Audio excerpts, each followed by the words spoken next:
J'appelle tous les Français, quels qu'ils soient, où qu'ils soient. Non, rien, j'aime pas les journalistes, j'aime pas répondre aux questions. Ça me gonfle, ok ? J'ai été très choqué, je le répète. D'un coup, vous dérapez dans la fureur. Je vous demande de vous arrêter. Je souhaite que chacun se reprenne. Aujourd'hui dans Du Biscuit, gros plan sur le rôle de médiateur et médiatrice dans les médias. Bonjour Martin. Salut Rémi. L'invité de la semaine est la médiatrice de Radio France. Avec Emmanuel Davier, nous partirons à la rencontre des moyens mis en œuvre pour répondre aux auditeurs, mais aussi améliorer la qualité de l'antenne.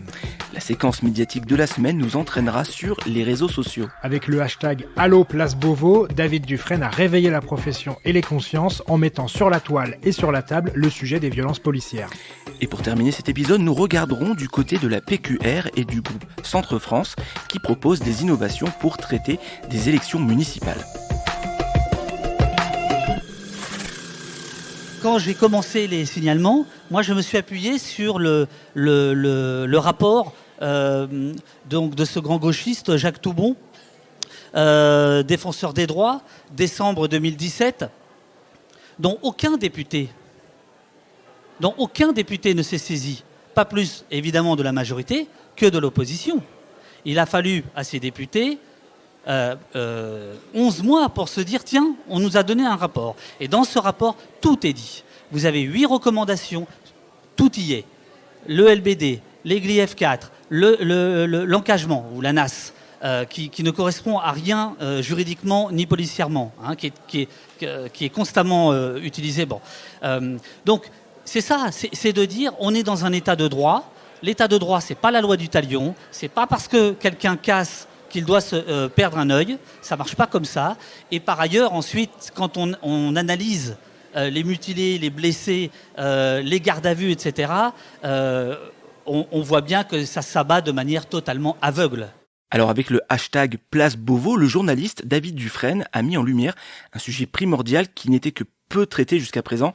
Il s'agit des violences policières. Oui, parce que l'on parle souvent des violences dans les manifestations, au moment de mouvements sociaux, au moment d'émeutes en banlieue. Par exemple, hein, c'est toujours à travers ce prisme qu'on voit ces endroits-là et ces manifestations. Mais il y a également des violences policières qui se sont déroulées lors du mouvement que les journalistes ont appelé, et maintenant qu'on appelle le mouvement des Gilets jaunes.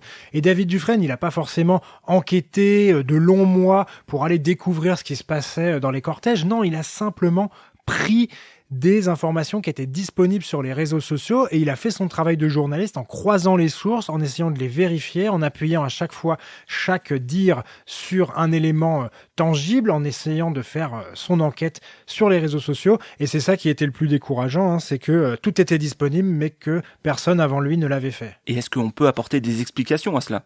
Alors, tout simplement parce que David Dufresne est un précurseur dans un certain nombre de domaines. Autrement, il y a aussi les journalistes qui traitent les faits divers, hein, qui sont les journalistes qui sont très proches des sources de la police notamment, et c'est toujours difficile d'aller critiquer leurs sources, même indirectement, hein, mais on a l'impression d'être en conflit d'intérêts. En gros, la police nous donne des informations sur tel ou tel gangster, réseau ou fait divers, et après, quand on les met en cause en disant que les LBD sont dangereux, qu'il y a eu des infractions, qu'il y a eu des problèmes dans le maintien de l'ordre, c'est plus compliqué. David Dufresne, lui, il est déjà spécialiste aussi du maintien de l'ordre. Il a écrit un livre sur le maintien de l'ordre à la française, donc c'est quelque chose qu'il connaît. Et il avait tout simplement aussi pas mal de compétences sur les réseaux sociaux, des amis qui l'ont aidé après pour mettre en forme un petit peu tout ça. Mais il a lancé le hashtag Allo Place Beauvau et à chaque fois, il a signalé des faits de violence policière en disant voilà, ça se passe comme ça en ce moment, regardez. Et tout ça a été collecté. Il a permis un travail d'enquête, de collecte et ça a été mis en forme par le site notamment Mediapart. Et quels sont les résultats ? Eh bien, un web documentaire, en tout cas, une nouvelle manière de faire de l'information à partir des informations traitées par David Dufresne avec pas mal de visualisation, de data visualisation, la visualisation des données. Et on va pouvoir revivre cet épisode des Gilets jaunes à travers les chiffres, tout simplement, des personnes qui ont été éborgnées, des personnes qui ont perdu une main, des personnes qui ont été blessées, des personnes qui ont été gravement atteintes ou témoins indirects, etc. Et là, on a toute cette visualisation de cette violence policière qui s'incarnait, mais que personne n'arrivait vraiment à rendre palpable. David Dufresne l'a fait, et j'espère, et c'est ce qu'il a dit, il a dit « Merde, pourquoi vous l'avez pas fait avant ?» Il a parlé à ses confrères, donc j'espère qu'on pourra continuer de parler de ces thématiques et puis bien d'autres grâce aussi aux réseaux sociaux et au crowdsourcing, c'est-à-dire à faire appel au public pour qu'il nous donne des informations au fur et à mesure que la foule, crowd en anglais, nous donne des informations et permette de faire ce travail-là parce que c'est un travail titanesque.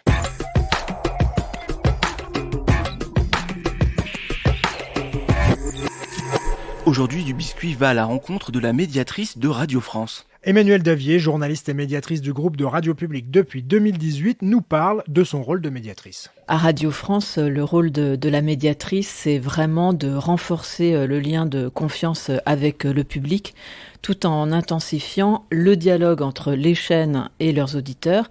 Et c'est un rôle unique dans l'univers des médias en France.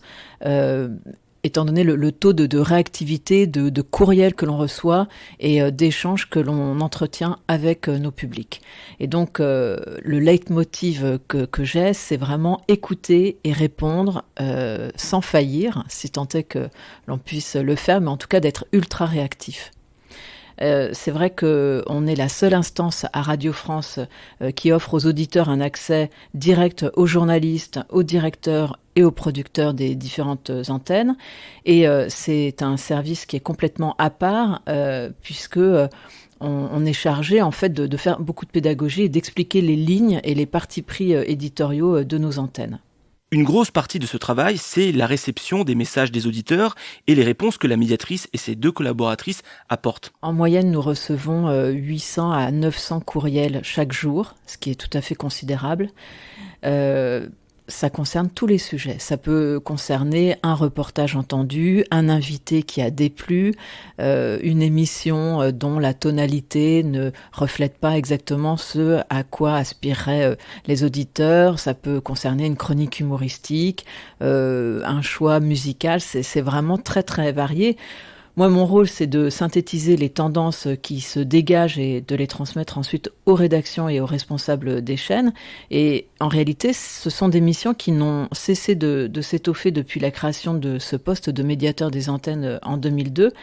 Et le fait qui est vraiment remarquable aujourd'hui, c'est que le rôle de la médiatrice de Radio France, ça a pris une dimension sans équivalent dans l'univers médiatique français, parce qu'on a un positionnement qui est tout à fait unique, de par les chiffres que je vous ai avancés tout à l'heure, et je vais vous en donner un qui est encore plus impressionnant, c'est que l'an dernier, on a traité 164 000 messages, ce qui équivaut donc à 800 messages par jour.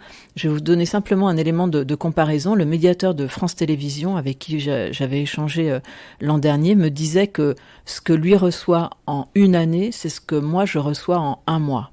Donc c'est vrai que les proportions sont absolument considérables. Ce que je tiens vraiment à dire, c'est que tout ce qui arrive au service de la médiation est lu et traité. Chaque message d'auditeur est pris en compte, sans exception. Et c'est un fait avéré, puisqu'il ne faut absolument pas que l'on passe à côté d'un message sensible ou bien d'une alerte. Le contact avec les auditeurs, c'est l'une des parties du travail de la médiatrice de Radio France. Une autre partie consiste à faire remonter ces infos aux journalistes. Oui, Rémi, il faut être en lien permanent avec les différentes rédactions du groupe parce qu'il va falloir corriger. On peut s'appuyer bien évidemment sur les remarques des auditeurs pour corriger des pratiques professionnelles en cas d'alerte. Des alertes, il y en a de plusieurs types, notamment lors de l'usine, du feu qui avait été déclenché à l'usine Lubrizol. Souvenez-vous, ce même jour, Jacques Chirac est décédé. Et très rapidement, sur les antennes, le décès de l'ancien président de la République a chassé cette actualité qui concernait la ville de Rouen. Et très rapidement, les auditeurs nous ont écrit pour dire « Mais qu'est-ce qui se passe ? Pourquoi on n'entend plus parler de ce qui se produit en ce moment à l'usine Lubrizol ?» Et donc, dès 15h, le décès de Jacques Chirac a été annoncé à 11h58. Et dès 15h, j'ai fait une alerte aux rédactions pour dire « Attention, on nous alerte sur cette absence d'informations qui intéresse nos auditeurs aussi. Autre alerte, par exemple, c'est à la suite de la chanson de Frédéric Fromet le 10 janvier dernier qui a choqué beaucoup d'auditeurs. On a reçu des messages sensibles et qui nécessitaient vraiment qu'une alerte soit faite au plus haut niveau. Et bien, ça signifie que pour voir ces messages sensibles, et sur le flot que l'on a reçu, il y en avait une petite dizaine, ça nécessite qu'on les lise un par un.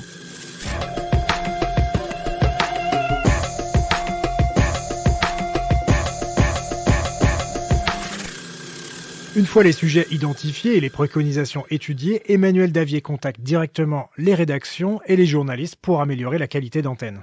Chaque jour, on rédige une note sur les tendances qui dominent. Cette note est à l'adresse des directeurs et directrices de chaîne.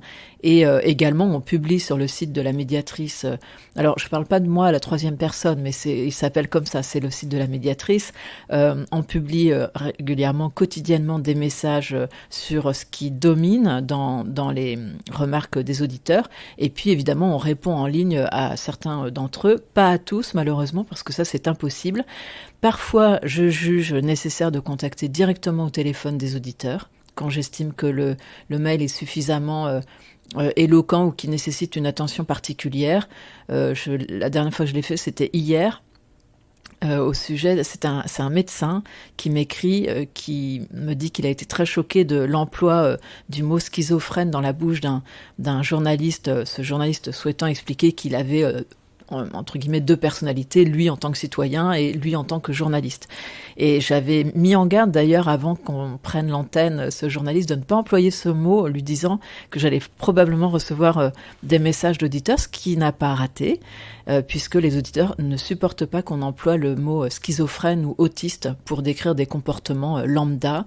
Et donc ce médecin m'a écrit et je l'ai senti tellement sensible à la question, et comme son téléphone portable était mentionné, je l'ai appelé, on a eu un échange tout à fait cordial et fructueux, je pense, pour dire à quel point moi je veillais à ce que effectivement ces mots ne soient pas employés à tort sur les antennes. En fait, ce que j'aime dans ce contact direct, moi j'y ai toujours été habituée en tant que journaliste, c'est que l'argumentation de chacun fait avancer l'échange et la compréhension mutuelle. Et évidemment, c'est un dialogue où la diplomatie est de mise. Et c'est vrai que les auditeurs sont très sensibles au fait que l'on prenne en compte les remarques qu'ils formulent, puisqu'ils se sentent alors considérés, et on crée ainsi une boucle vertueuse. Plus on prend en considération leurs remarques, plus ils nous écrivent, plus ça suscite évidemment donc des messages, et je pense que c'est une façon aussi de restaurer une forme de confiance. Vous l'avez compris, ce travail va permettre de corriger les erreurs, de préciser parfois des pensées, parce que les mots vont parfois plus vite que les pensées, et de continuer à faire réfléchir les équipes de Radio France sur les pratiques. Mais ce n'est pas si naturel pour les journalistes. Il faut comprendre que ce n'est pas un exercice très facile pour les journalistes. Ça invite à l'humilité, ça invite à se remettre en cause. Parfois, il y a des mea culpa, pas toujours, mais cela arrive. Et c'est vrai parfois je reçois à l'issue de ces entretiens des messages critiques des auditeurs qui estiment que on ne fait pas suffisamment notre mea culpa. Je considère que Radio France, et en tout cas les antennes que j'ai mentionnées, à savoir France Inter, France Info et France Culture, sont les rares antennes et les rares médias français à faire cet exercice. Et que j'invite des auditeurs ou des auditrices qui auraient relevé à d'autres endroits qu'une telle pratique et une telle transparence est effectuée, à m'alerter sur les médias qui le font, parce qu'il y a très peu d'espace, de relais où on critique à ce point le travail qui est fait. Donc il y a ce travail de critique quand même, alors que les audiences se portent très bien. Et donc je trouve que c'est quand même tout à l'honneur des journalistes et des directeurs des rédactions qui se portent volontaires pour répondre à ces questions. Et bien de souligner que nous on le fait, et je suis très, très fière que l'on fasse ce travail. Les rendez-vous de la médiatrice sur les antennes de Radio France. Sur France Inter, c'est chaque dernier vendredi du mois à 9h40. Sur France Info, chaque samedi, 11h51, 13h51. Et enfin sur France Culture, un jeudi sur deux à 13h24. Si bien sûr vous voulez saisir la médiatrice, eh bien vous allez sur le site Médiateur Radio France. Vous pouvez également interpeller la médiatrice sur les réseaux sociaux.